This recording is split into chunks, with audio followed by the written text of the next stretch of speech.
خبر شامل کرتے ہیں منڈی بہاؤدین سے سٹاف رپورٹر ندیم اقبال کی رپورٹ کے مطابق ایرڈ ایگریکلچرل یونیورسٹی کے شعبہ نیوٹریشن کی طالبات نے آج گورنمنٹ چلڈرن ہسپتال میں وزٹ کیا۔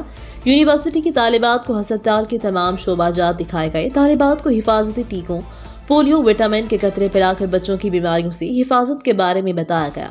MS ڈاکٹر اعجاز احمد مغل نے طالبات کو تمام شعبہ جات کے بارے میں تفصیلی معلومات دی۔ نرسری میں نوزائیدہ، کمزور، قبل از وقت پیدائشی بچوں کی حفاظت کے بارے میں بتایا۔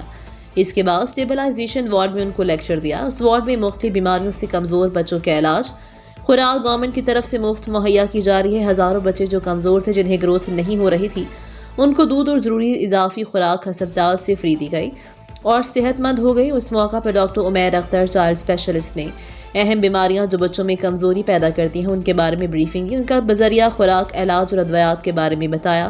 طالبات نے اس موقع پر دیواروں پر آویزاں مختلف ہدایات، جن میں شعبہ نیوٹریشن کے بارے میں بتایا گیا تھا، میں دلچسپی لی۔ طالبات نے ہسپتال کو شاندار طریقے سے چلانے اور بچوں کی خوراک کے ذریعے علاج کے شعبے کے ذریعے خدمت پر MS ڈاکٹر اعجاز احمد مغل اور تمام ڈاکٹرز اور دیگر سٹاف کو بھی حد سراہا۔